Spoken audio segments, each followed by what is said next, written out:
धीरज, हाँ हाँ, स्टार्ट हुआ। हेलो बच्चों, गुड मॉर्निंग। मैं एस के Dubey, Mahim municipal secondary school. आपका आज साइंस 2 का पार्ट 6 वनस्पतियों का वर्गीकरण, यह लेसन हम लोग अध्ययन करेंगे। और उसके लिए मैंने आपको दिखाने के लिए स्लाइड तैयार किया है। उसकी सहायता से हम लोग उसका अध्ययन करेंगे, देखेंगे डिटेल में उसकी जानकारी। वनस्पतियों का वर्गीकरण, इस पाठ में विभिन्न प्रकार के वनस्पतियों के बारे में, उनका किस तरह से वर्गीकरण किया गया है, उस पर चर्चा करेंगे। तो विज्ञान के पार्ट 2 में पार्ट 6, जो कि वनस्पतियों का वर्गीकरण है, जिसमें वनस्पति जगत और दो उप जगत हैं, अबीजपत्री और बीजपत्री। तो आज के इस सेशन में आपको वनस्पति जगत के अबीजपत्री वनस्पतियों के बारे में विस्तार से समझाया जाएगा।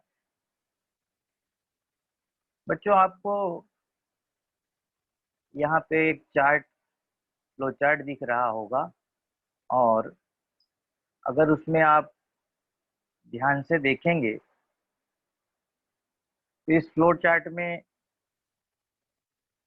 सजीव दो प्रकार का होता है। यानी सजीवों का वर्गीकरण पहले देखते हैं, फिर वनस्पतियों का वर्गीकरण पे चर्चा करेंगे। तो सजीव को देखेंगे आप दो तरह से, दो प्रकार में विभाजित किया गया है, जो कि आप पहले की कक्षाओं में अध्ययन कर चुके होंगे। पहला है आदि केंद्र की, और दूसरा है दृश्य केंद्र की। आदि केंद्र की को इंग्लिश में प्रोकैरियोटिक कहा जाता है, जबकि दृश्य केंद्र की को यूकैरियोटिक कहते हैं। आदि केंद्र की के अंतर्गत उसका उदाहरण देखोगे, मोनेरा जगत, यानी सजीवों को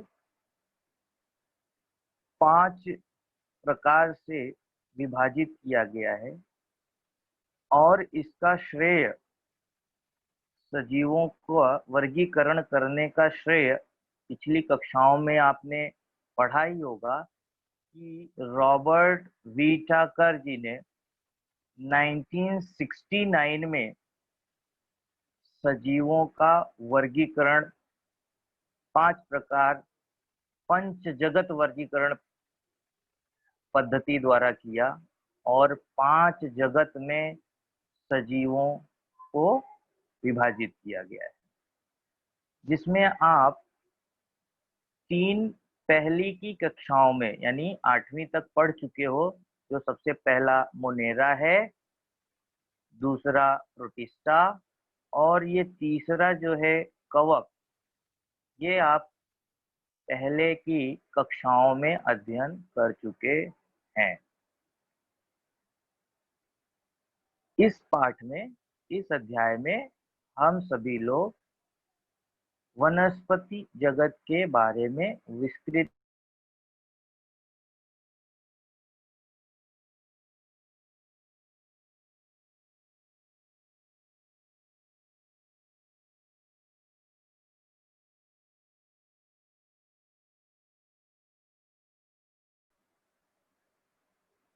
एक स्क्रीन लगता है।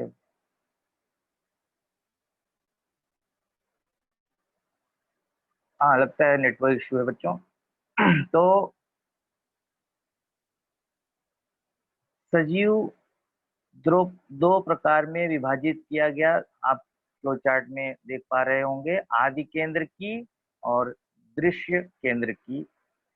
आदि केंद्रकी के अंतर्गत जो उदाहरण है मोनेरा, ये आप पिछली कक्षाओं में पढ़ चुके होंगे। अभी दृश्य केंद्रकी और दो प्रकार का होता है। पहला है एक कोशिकीय सजीव और दूसरा बहुकोशिकीय सजीव। अभी एक कोशिकीय सजीव वे सजीव होते हैं जो केवल जिनमें एक ही कोशिका पाई जाती है और उसके अंतर्गत प्रोटिस्टा यह आता है। यह भी आप पिछली कक्षाओं में अध्ययन कर चुके होंगे। अब आते हैं, देखते हैं बहुकोशिकीय। बहुकोशिकीय फिर से दो प्रकार में विभाजित किया गया है। पहला है कोशिका भित्ति युक्त सजीव और दूसरा है कोशिका भित्त विहीन सजीव। कोशिका भित्त युक्त सजीव further classified into two types, फिर से उनका दो प्रकार में विभाजन किया गया है। पहला है स्वयं पोषी, यानी जो अपना भोजन स्वयं बना लेते हों, उदाहरण के तौर पे सभी वनस्पतियां। और दूसरा है परपोषी, यानी जो अपना भोजन ग्रहण करने के लिए दूसरों पर निर्भर होती है।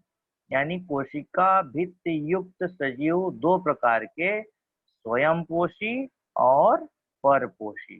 स्वयंपोषी के अंतर्गत वनस्पतीय वर्ग आता है, जबकि परपोषी के अंतर्गत कवकीय वर्ग, कवकीय जगत आएगा। और ये जो इस तरफ है कोशिका भित्ति विहीन, यानी ऐसी कोशिका जिसमें भित्ति नहीं होती, वह प्राणी वर्ग कहलाता है। तो पिछली कक्षाओं में आपने दो प्रकार की कोशिकाओं का अध्ययन किया होगा, प्राणी कोशिका और वनस्पति कोशिका।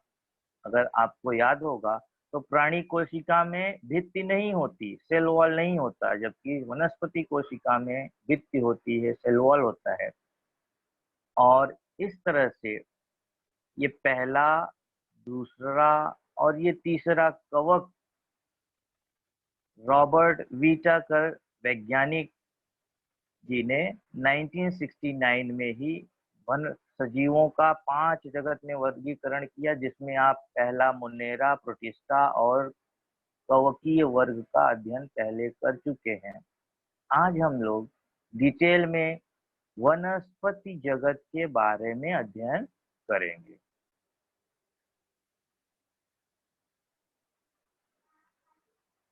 आगे देखते हैं।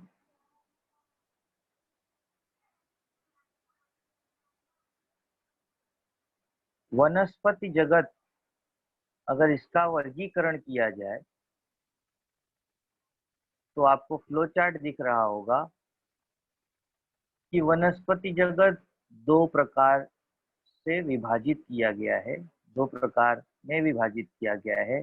पहला है अबीजपत्री, दूसरा है बीजपत्री। अबीजपत्री, उसको अपुष्प वनस्पतियां भी कहते हैं। पुष्प अर्थात फूल, फ्लावर।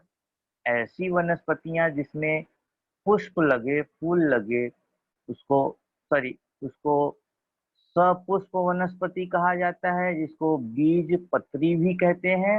और ऐसी वनस्पतियां जिसमें फूल नहीं लगता, पुष्प नहीं लगता, उसको अपुष्प या अबीजपत्री वनस्पतियां। तो बच्चों, आज हम सभी लोग डिटेल में अबीजपत्री वनस्पतियों के बारे में अध्ययन करेंगे। ये पार्ट 2 जो है बीजपत्री, और कोई सर आपको डिटेल में उसके बारे में बताएंगे। तो आज का जो सेशन है उसमें हम लोग डिटेल में अबीजपत्री के बारे में अध्ययन करेंगे। अगर फ्लोचार्ट में आप देख पा रहे हैं, ध्यान से देखेंगे तो अबीजपत्री वनस्पतियां फिर से 3 प्रकार में विभाजित की गई हैं। पहला है थैलोफाइटा, दूसरा है ब्रायोफाइटा और तीसरा है टेरिडोफाइटा। तो इस तरह से 3 प्रकार की अबीजपत्री कैटेगरी में अबीजपत्री वनस्पतियों का वर्गीकरण किया गया है। आगे देखते हैं कि अब डिटेल में वनस्पति जगत के बारे में, कि वनस्पतियों को वर्गीकरण करने का, यानी उनको विभाजित, अलग अलग प्रकार में विभाजित करने का आधार क्या है। आप स्क्रीन पे देख पा रहे होंगे कि विभिन्न प्रकार की वनस्पतियों का क्लिप इमेज आपको दिख रहा है, लेकिन उनका वर्गीकरण करने का आधार क्या है, किस आधार पे उनको वर्गीकृत किया जाता है। तो सबसे पहले देख लेते हैं वनस्पति क्या है। अगर आप ध्यान देंगे तो कोशिका भित्त युक्त दृश्य केंद्र की कोशिकाएं होने वाले स्वयंपोषी सजीवों के समूह को ही वनस्पति कहते हैं। यदि बच्चों आपसे कोई पूछे वनस्पति किसे कहते हैं या वनस्पति क्या है, तो आसानी से यह अगर 2 पॉइंट आप याद रखते हो तो बोल सकते हो कि कोशिका भित्त युक्त दृश्य केंद्रकीय कोशिकाएं होने वाले स्वयंपोषीय सजीवों को वनस्पति कहा जाता है। वनस्पति में पर्णहरिम होता है। वनस्पतियों में पर्णहरिम होता है। पर्णहरित, जिसको इंग्लिश में क्लोरोफिल कहते हैं। तो वनस्पति की पत्तियों को आप देखोगे वो हरे कलर की होती हैं, क्योंकि उनमें पर्णहरित अर्थात इंग्लिश में क्लोरोफिल कहते हैं वह पाया जाता है, इसीलिए सभी वनस्पतियों की पत्तियां हरे रंग की होती हैं। और इन्हीं के कारण उनमें प्रकाश संश्लेषण अभिक्रिया होती है, जिससे वनस्पतियां अपना भोजन स्वयं बना लेती हैं। इसीलिए वनस्पतियों को स्वयंपोषी वनस्पतियां कहा जाता है, स्वयंपोषी सजीव कहा जाता है। अभी प्रकाश संश्लेषण अभिक्रिया क्या है, अगर आप पिछली कक्षाओं में ऑलरेडी पढ़े होंगे, अगर याद होगा, तो वनस्पतियां वातावरण से कार्बन डाइऑक्साइड ले लेती हैं, CO2, और जमीन से पानी ले लेंगी, H2O, और अपना भोजन बना लेती हैं ग्लूकोज C6H12O6, और साथ साथ में बड़ी मात्रा में ऑक्सीजन भी रिलीज करती हैं। इसलिए वनस्पतियां हमारे लिए बहुत ही उपयोगी हैं। उनके द्वारा हमें भोजन भी प्राप्त होता है, साथ साथ में वातावरण में ऑक्सीजन रिलीज करती है। अन्य जितने भी सजीव हैं उनका मुख्य भोजन वनस्पतियों के द्वारा ही प्राप्त होता है। अभी वर्गीकरण का आधार देखेंगे कि किन किन मुद्दों पर वर्गीकरण किया जाता है, किन किन बातों को ध्यान में रखकर वर्गीकरण किया जाता है। तो देखेंगे सबसे पहले उनके अंग हैं, वनस्पतियों के अंग हैं कि नहीं है, इस पॉइंट को ध्यान में रखकर उसका वर्गीकरण किया जाता है। उसके बाद पानी तथा भोजन का वहन करने के लिए उनमें स्वतंत्र ऊतक संस्थान है कि नहीं, यानी वनस्पतियों में जो जड़ से पानी ऊपर तक हर एक पत्ते तक पहुंचाया जाना, फिर भोजन बन जाने के बाद हर एक अंग तक पहुंचाने वाला, उसमें स्वतंत्र फ्री टिश्यू ऊतक है कि नहीं है, उसका एक आधार पॉइंट लिया जाता है। और वनस्पतियों में बीज धारण करने की क्षमता है कि नहीं, ये तीसरा पॉइंट देखिए वर्गीकरण का आधार। तो पहला था उसमें अंग है कि नहीं, दूसरा है उसमें भोजन और पानी संवहन करने के स्वतंत्र ऊतक संस्थान है कि नहीं, और तीसरा है पॉइंट कि उनमें बीज धारण करते हैं कि नहीं कर पाते। यदि अगर बीज धारण कर रहे हैं तो बीज फल से ढका है कि नहीं, इस ये बिंदु भी ध्यान में रखते हुए वनस्पतियों का वर्गीकरण किया जाता है। चौथा पॉइंट हो गया। और पांचवा पॉइंट है बीज पत्रों की संख्या, यानी जब फल है उसके अंदर जो सीड है, बीज है, उसमें कितने बीज पत्र हैं। जैसे आप आम का बीज अगर फोड़ते हैं, वटाना, चना इत्यादि, इनके बीज को अगर हम फोड़ेंगे तो देखेंगे उसमें से दो समान बीज का टुकड़ा निकलता है। ऐसी वनस्पतियों को द्विबीजपत्री वनस्पतियां कहते हैं। वो डिटेल में आपको बीज दूसरे पार्ट में, दूसरे सेशन में आपको अध्ययन करने को मिलेगा। अगर एक ही है तो एक बीजपत्री वनस्पति, और दो है तो द्विबीजपत्री वनस्पति। इसके आगे कंटिन्यू करते हैं, देखते हैं वनस्पतियों के उच्च स्तरीय वर्गीकरण में फूल, फल, बीज ये आता है कि नहीं आता। फिर उसमें बीज पत्री है कि अबीज पत्री है। फिर बीज जो है फल से ढका है कि नहीं, आवृत है कि अनावृत बीजी है, यानी उसके बीज के ऊपर, उसके सीड के ऊपर आवरण है कि नहीं है। इन सबको ध्यान में रखते हुए वनस्पतियों का वर्गीकरण किया गया है।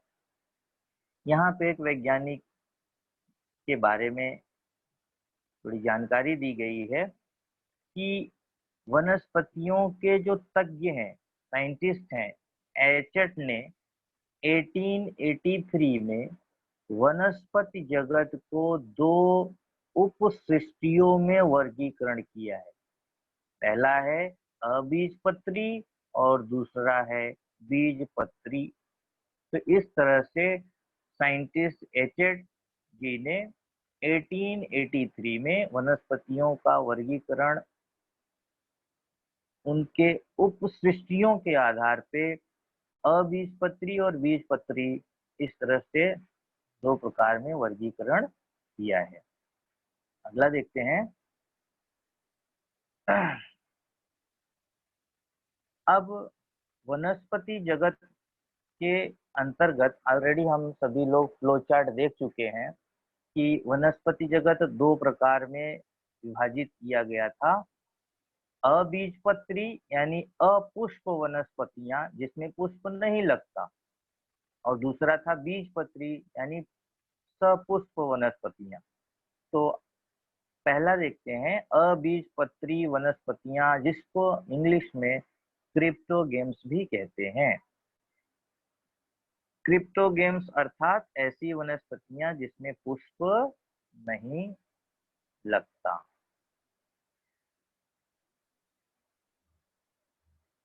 अबीजपत्री वनस्पतियां अगर आपको विद्यालय में, आपके विद्यालय में, सभी विद्यालयों में माइक्रोस्कोप होता है, तो वहां पे कहीं माइक्रोस्कोप में आप स्लाइड बना के अध्ययन कर सकते हैं।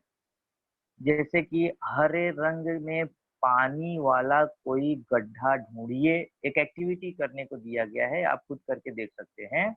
और पानी से हरे रंग के जो तंतु होते हैं उनको इकट्ठा करिए, एक डिश में कलेक्ट करो, और एक दो बूंदे स्लाइड पर लो, और उस स्लाइड को कवर स्लिप लगाकर सूक्ष्मदर्शी की सहायता से आप निरीक्षण करिए। आपको सर्पिलाकार रेखाएं दिखेंगी जिसे स्पायरोगायरा कहते हैं। तो स्पायरोगायरा आगे अभी हम लोग डिटेल में उसका पिक्चर फोटो देखेंगे। आप खुद स्लाइड बना के देख सकते हैं स्पायरोगायरा का। इसमें सबसे पहला विभाग है, अर्थात क्रिप्टोगेम्स यानी अबीजपत्री वनस्पतियां तीन तरह से क्लासिफाई की गई हैं, ऑलरेडी फ्लो चार्ट में देखे हैं हम लोग। और जिसमें सबसे पहला है थैलोफाइटा।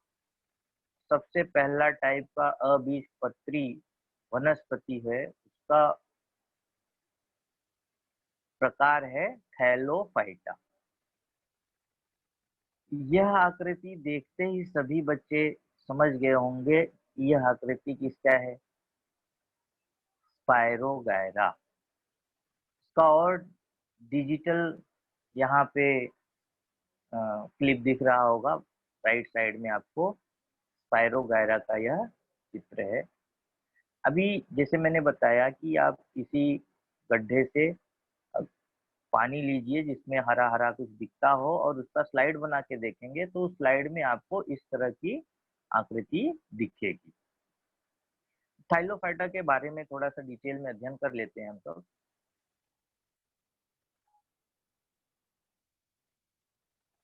इसमें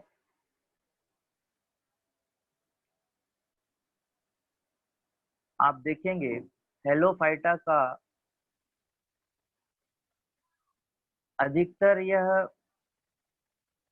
पानी में पाया जाता है। थैलोफाइटा मुख्य रूप से पानी में ही रहता है, पानी में ही पाया जाता है और इसमें स्पेशल कोई विशेष अंग नहीं होता। जैसे बाकी वनस्पतियों में जड़, तना, पत्तियां, फूल होते हैं, थैलोफाइटा में ये अंग नहीं होते।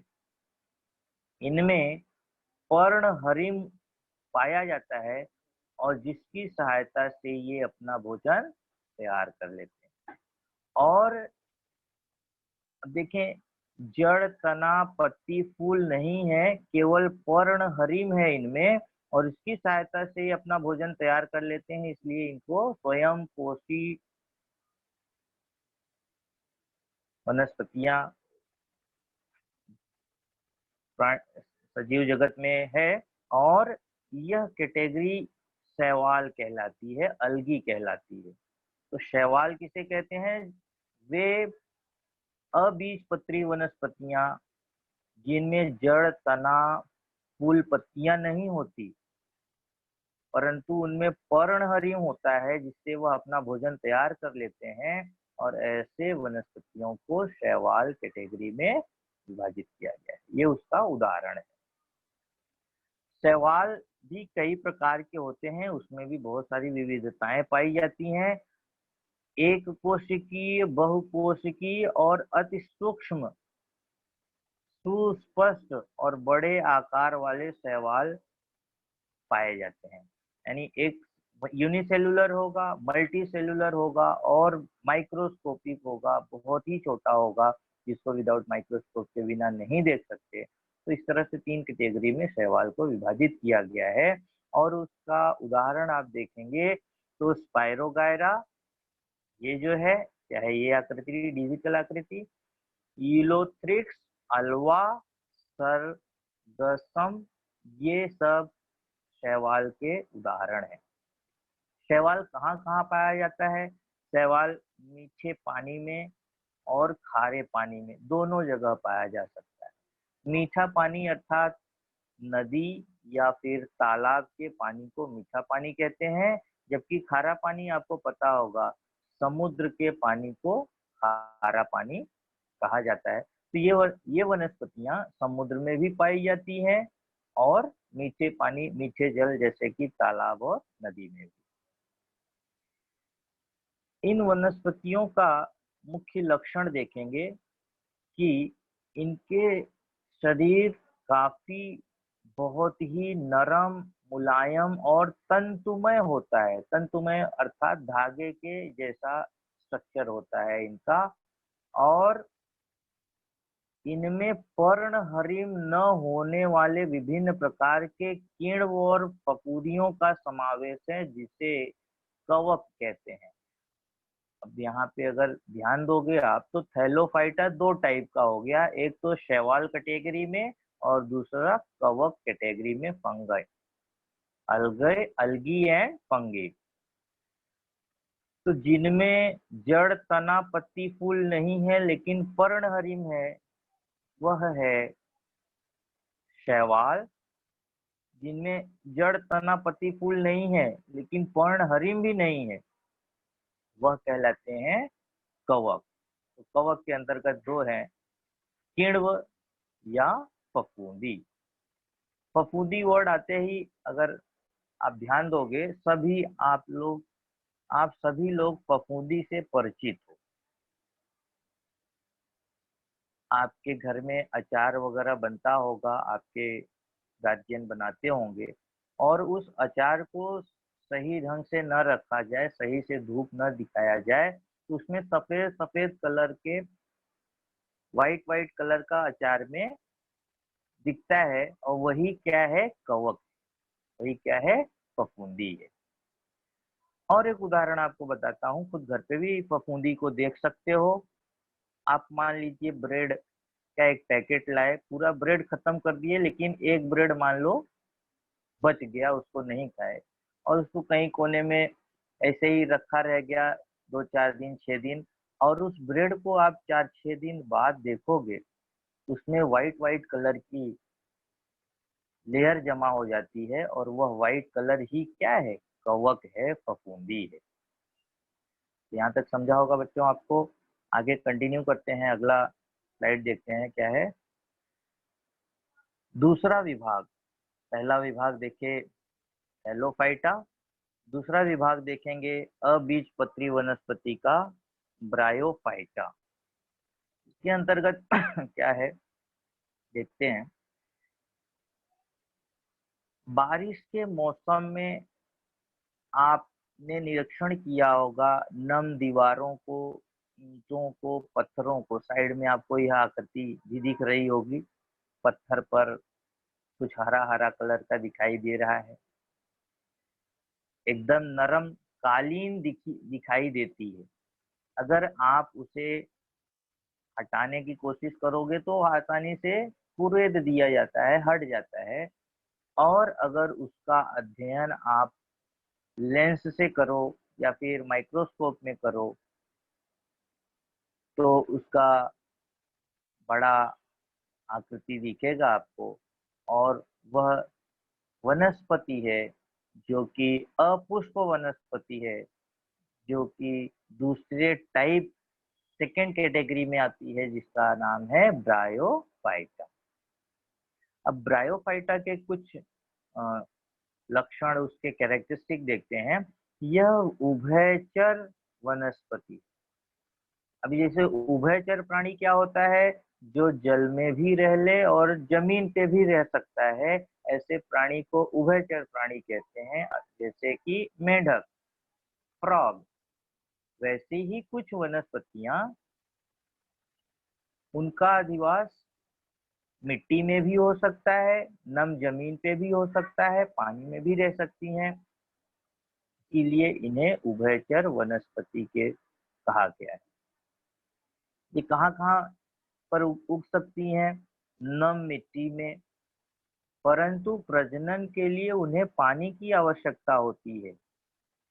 ये वनस्पतियां निम्न स्तरीय, बहुपोषकी, स्वयं पोषी, ये 3 इसका कैरेक्टरिस्टिक फीचर्स है कि बहुपोषकी यानी मल्टी सेलुलर, स्वयं पोषी यानी अपना भोजन खुद बना लेती हैं, और निम्न स्तरीय, सूक्ष्म होती हैं, और इनमें बीजाणु निर्मित से प्रजनन होता है। इनमें एक वनस्पति प्रजनन क्रिया क्या है, अपने ही जैसा नया सजीव देना प्रजनन कहलाता है। तो बीजाणुओं द्वारा ये वनस्पति अपना प्रजनन करती है। ब्रायोफाइटा की वनस्पतियों की रचना चपटा होता है, रिबिन, फीते के जैसा होता है, लंबा होता है, और इन वनस्पतियों में मूल रूप से पाई जाने वाली जड़, तना, पत्ती नहीं होता, जैसे कि थैलोफाइटा में था। थैलोफाइटा में भी जड़, तना, पत्ती नहीं था, वैसे ही यहाँ पर भी नहीं है। वहां पे एक में पर्णहरिण था जो शैवाल कहलाया, एक में पर्णहरिण नहीं था जो कि कवक, फंगस कहलाया। इनमें पत्तियों जैसी रचना होती है, जिसको मूलाभ भी कहते हैं, और पानी भोजन के संवहन के लिए इसमें कोई विशेष अंग नहीं होता। उदाहरण के लिए फ्यूनेरिया, एंथ्रोसिरॉस, रिक्सिया इत्यादि, ये सब तीनों उदाहरण ब्रायोफाइटा कैटेगरी में आते हैं। तो बच्चों आपको डिफरेंस समझा होगा थैलोफाइटा और ब्रायोफाइटा के अंतर्गत। थैलोफाइटा अधिकतर जलीय होती हैं, ज्यादातर वह जल में ही पाई जाती है, परंतु ब्रायोफाइटा जो है वह नम जगह मिट्टी में भी और पानी में भी पाई जा सकती हैं। इसीलिए इन्हें उभयचर वनस्पतियों भी कहते हैं। और इसे आसानी से आप देख सकते हो, कहाँ कहाँ इन्हें पाया जा सकता है, देखा जा सकता है। यहाँ पे मैंने अंडरलाइन किया है कि नम दीवारों पर, ईंटों पर, पत्थरों पर, नदी के या कुएं के पास जो पत्थर है वहां पे आप इन्हें आसानी से देख सकते हैं। अगला देखते हैं।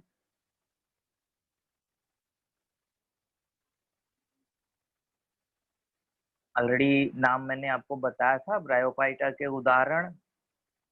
अगर उसका वनस्पति देखेंगे आप तो इस तरह की रचना दिखेगी। एंथोरिसॉस, इसमें ये जो हिस्सा है पत्ती जैसा दिख रहा है, इसके ऊपर ऐसा थ्रेड जैसा स्ट्रक्चर गया है, उसको संपुटिका कहते हैं। और इन्हीं संपुटिकाओं से बीजाणु बाहर आते हैं, जिससे अगली एंथोसिरॉस वनस्पति अब विकसित होती है। मर्केशिया और फ्यूनेरिया, ये तीनों ब्रायोफाइटा के उदाहरण हैं। अभी फ्यूनेरिया में आप देखेंगे तो इसमें थोड़ा सा मूल जड़ जैसा दिखाई देता है, जो कि जुड़ा रहता है जमीन से, पत्थर से, जिसको मूलाभास भी कहते हैं। यहाँ डंठल के जैसा एक उठा हुआ हिस्सा रहेगा, जिसको पाद सीके कहा जाता है। पत्ते के जैसा ये भाग उसका, और संपुटिका भी, ये संपुटिका है। मर्केशिया अगर देंगे तो इसमें भी पत्ते के जैसी रचना है। तो जितने भी ब्रायोफाइटा है उनमें कुछ न कुछ एक लीफ की जैसी रचना होती है, और उस लीफ की जैसी रचना में कुछ हिस्सा जो जमीन से जुड़ा रहता है उसे मूलाभास कहते हैं। और आगे उसका बीजाणुओं को बनाने के लिए एक संपुटिका होती है, जहाँ पे जिसके द्वारा बहुत सारे बीजाणु निकलते हैं वहां से, और अगली वनस्पति ग्रो होगी। और जो डंठल जैसा स्ट्रक्चर है उसमें उसको पाद सीते कहा जाता है। तो तीनों में लगभग रचना आपको देखने में समान दिखती होगी कि पत्ती जैसा स्ट्रक्चर पहला कॉमन पॉइंट है तीनों में। तीनों में एक डंठल जैसा स्ट्रक्चर निकला हुआ है, और आगे जाके ये संपुटिका के रूप में बीजाणुओं का निर्माण करती है। अगला देखते हैं।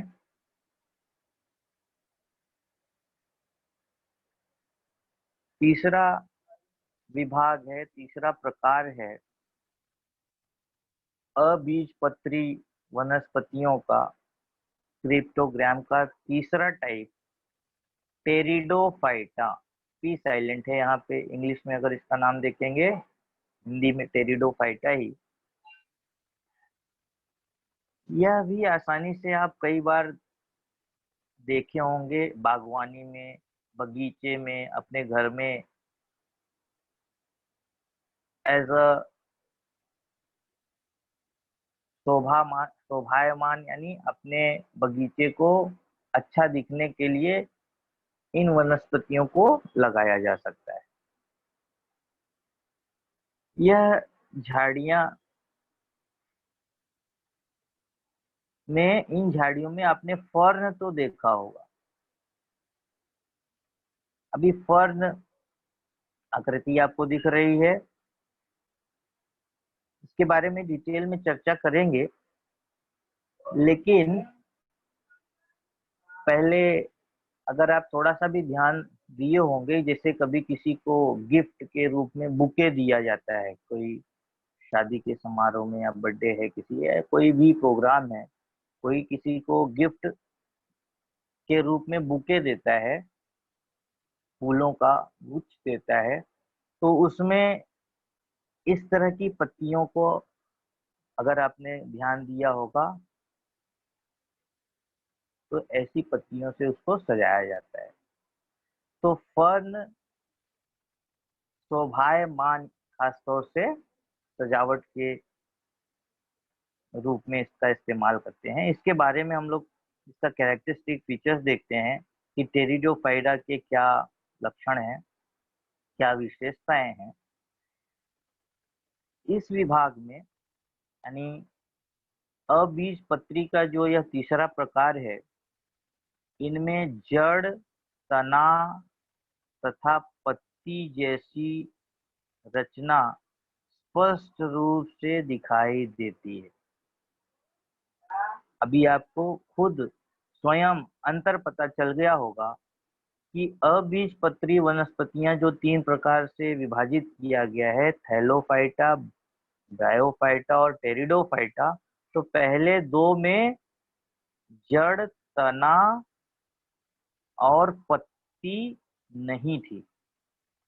तीसरा प्रकार जो है टेरिडोफाइटा, इसी में जड़, तना और पत्तियां स्पष्ट रूप से देखी जा सकती है। परंतु इनमें पुष्प और फल नहीं लगता। पुष्प और फल तो उनमें भी नहीं लगता था, इसीलिए ये तीनों अपुष्प या अबीजपत्री की कैटेगरी में है। जल तथा अन्य पदार्थों के संवहन के लिए इसमें विशेष प्रकार का ऊतक होता है। ध्यान दिए होंगे थैलोफाइटा, ब्रायोफाइटा में कुछ में इस तरह के स्पेशल स्वतंत्र ऊतक नहीं थे जो कि भोजन और जल को एक स्थान से दूसरे स्थान पर ले जा सके। तो टेरिडोफाइटा का स्पेशल कैरेक्टरिस्टिक्स है, इसमें जड़, तना, पत्तियां आसानी से देखी जा सकती हैं, पाई जाती हैं, और इनमें भोजन और जल का संवहन यानी ट्रांसपोर्टेशन करने के लिए, एक स्थान से दूसरे स्थान तक ले जाने के लिए स्वतंत्र ऊतक होते हैं, फ्री टिश्यू पाए जाते हैं। ऐसी वनस्पतियों में प्रजनन करने के लिए या इनमें जो प्रजनन की क्रिया है, पत्तियों के निचले भाग पर पाए जाने वाले बीजाणुओं से होता है। अभी यदि ये आप आकृति देख पा रहे हैं तो ये तो फर्न है, बगीचे में आप आसानी से देख सकेंगे, और इसकी पत्ती को यहाँ उल्टा करके दिखाया गया है डायग्राम में, और उसको जूम करके आप यहाँ देख पा रहे हैं कि यह जो रचना है, अभी मैं एडिट कर रहा हूँ, आप देख पा रहे होंगे, उसी वहां पर ही बीजाणु होता है। और भी उदाहरण है फर्न की ही, जैसे और भी वनस्पतियां होती हैं जो कि टेरिडोफाइटा के अंतर्गत आएंगी।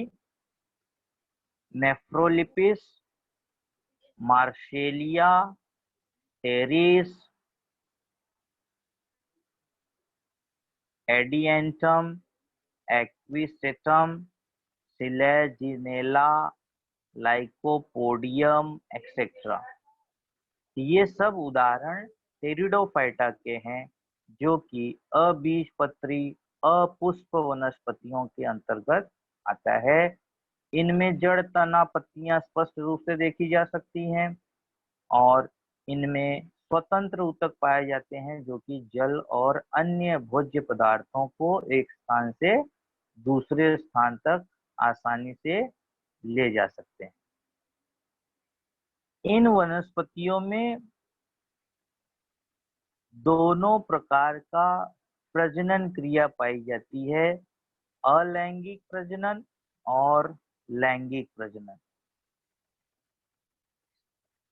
तो ऐसी वनस्पतियों का प्रजनन दोनों पद्धति से हो सकता है, अलैंगिक और लैंगिक।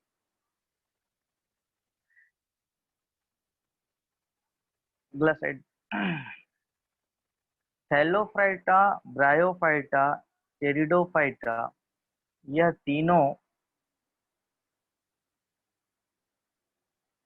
अबीजपत्री क्रिप्टोगेम्स अर्थात अपुष्प वनस्पतियों के अंतर्गत हैं। इनके बारे में आपको डिटेल में जानकारी एक्सप्लेन करने की मैंने कोशिश की, समझ में आया होगा आपको, और इसका आप रिवीजन करिए, समझिए। अगला हिस्सा है जो पार्ट का बीजपत्री, वह अगले सेशन में आपको कराया जाएगा। धन्यवाद। थैंक यू बच्चों। आपको कुछ डाउट है तो आप अपना रेज हैंड करो, और जो भी डाउट है आप पूछना है पूछ सकते हो।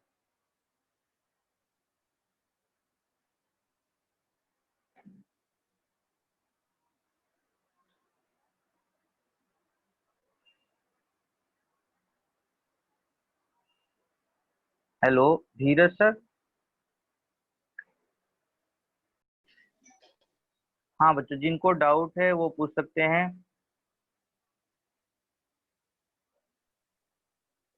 यस हेलो प्रीति, सर। रितिका। हाँ बोलो प्रीति। लैंगिक और लैंगिक का मतलब क्या होता है? लैंगिक अलैंगिक प्रजनन आपको डिटेल में 10वीं में पूरा डिटेल में दिया गया है। वनस्पतियों में भी दोनों प्रकार का प्रजनन पाया जाता है, कुछ कुछ वनस्पतियों में। अब जैसे प्राणी जगत में ज्यादातर लैंगिक प्रजनन है, यानी एक फीमेल और मेल के युग्माणु मिलते हैं, मेल गैमेट फीमेल गैमेट, और उससे जाइगोट बनता है, और वह धीरे धीरे भ्रूण बनकर एक नया चाइल्ड, नया ग्रो बच्चा होगा। उसे उस क्रिया को, उस पद्धति को लैंगिक प्रजनन कहते हैं।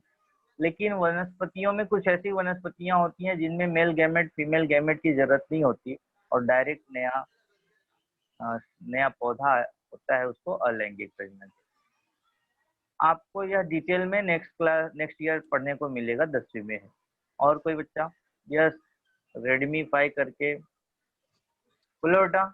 सर मैं ही पूछी थी ये वाला। अच्छा तू ही पूछी थी, और कोई है डाउट? हाँ। यस 2 नंबर कौन है, बोलो बेटा। यस बोलो।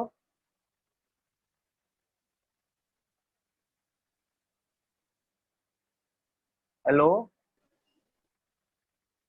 और किसी बच्चे को कुछ डाउट है? पाठ 6 साइंस 2 जो अभी आपने अध्ययन किया, सजीव का वर्गीकरण समझा होगा आपने।